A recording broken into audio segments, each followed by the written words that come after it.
वैकुंठ गुणानु वर्णने, वैकुंठ गुणानु वर्णने। हरे कृष्ण।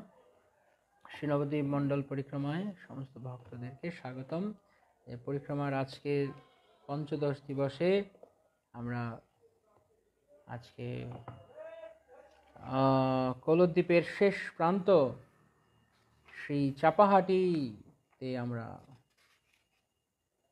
কীর্তন করতে করতে ভক্ত সঙ্গে শ্রীজীব গোস্বামী নিত্যানন্দ প্রভুর চরণধূলি গ্রহণ করতে করতে আমরা যাব চাপাহাটি কলদ্বীপের শেষ প্রান্ত। এখানে আমরা শ্রী গদাই গৌরাঙ্গ গৌর গদাধর বিগ্রহ বিগ্রহ দর্শনাদি করে সেখানে আমরা জয়দেব গোস্বামীর কথা শ্রবণ করব, চম্পকলতা সখীর কথা শ্রবণ করব এবং তারপর আমরা ঋতুদ্বীপে প্রবেশ করব ধীরে ধীরে। আমরা গতকালকে পড়ছিলাম যে ভগবান শ্রীমান নিত্যানন্দ প্রভু তিনি জীব গোস্বামীকে নিয়ে তিনি সমুদ্রগড় দর্শন করালেন, যেখানে গঙ্গা সাগর এবং দ্বারকাপুরী একত্রে বিরাজ করেন। যেখানে সাগর তিনি গঙ্গার সঙ্গে একত্রে অবস্থান করে ভগবান শ্রী চৈতন্য মহাপ্রভুর দিব্য লীলা বলি দর্শন করেন। তো সেই জায়গা থেকে নিত্যানন্দ প্রভু তিনি পরিক্রমা করতে করতে জীব গোস্বামীকে নিয়ে তিনি এলেন চাপাহাটিতে, সেই কথা। তো আমরা শ্রী নবদ্বীপ নবদ্বীপ ধাম মাহাত্ম থেকে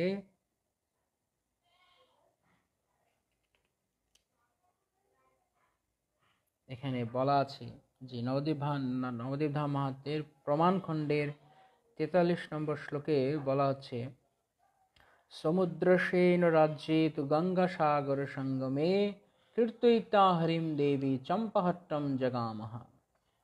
মহাদেব তিনি তার পত্নী পার্বতী মাতাকে বলছেন, পার্বতী দেবীকে তিনি বলছেন, হে দেবী,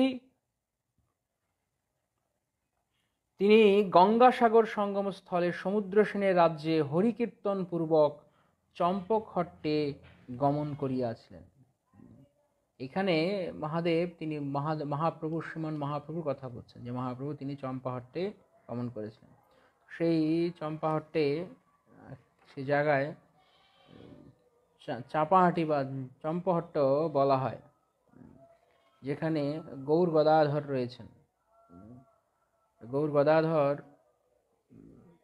নবদ্বীপ ধামে বিভিন্ন স্থানে গৌর গদাধরের অপ্রাকৃত লীলা স্থলী রয়েছে। যেমন মহাপ্রভু তিনি তার পিতৃগৃহে জগন্নাথ সঙ্গনে তিনি কৃষ্ণ বিরহে যখন উন্মাদ গয়া থেকে ফিরে, কৃষ্ণ কোথায়, কৃষ্ণ কোথায়, কোথায় গেলে আমি কৃষ্ণকে পাবো বলে দিবারাত্রে তিনি কৃষ্ণ অন্বেষণ করছেন। তখন গদাধর তিনি গিয়ে মহাপ্রভুকে ফিরিয়েছিলেন। মহাপ্রভু অনেক কান্না করছেন। তো গদাধর গিয়ে বলছে, তুমি কেন কাঁদছো? কৃষ্ণ তোমার হৃদয়েই রয়েছে,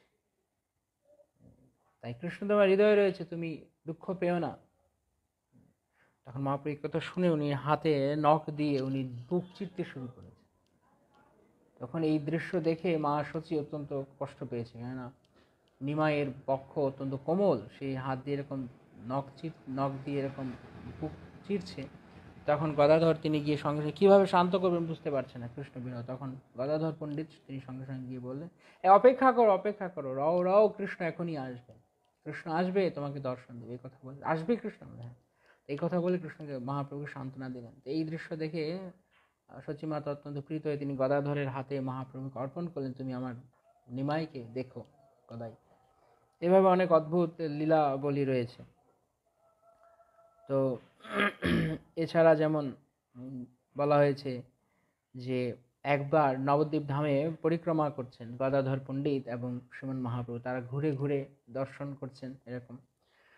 তো সেখানে বর্ণনা করা হয়েছে, প্রেম বিবর্তে জগদানন্দ পণ্ডিত সে কথা বর্ণনা করছেন, একদিন প্রভু মোর খেলিতে খেলিতে চলিলায় অকলা তীরে নিবিড় বনেতে, আমি আর গদাধর আছিলাম সঙ্গে,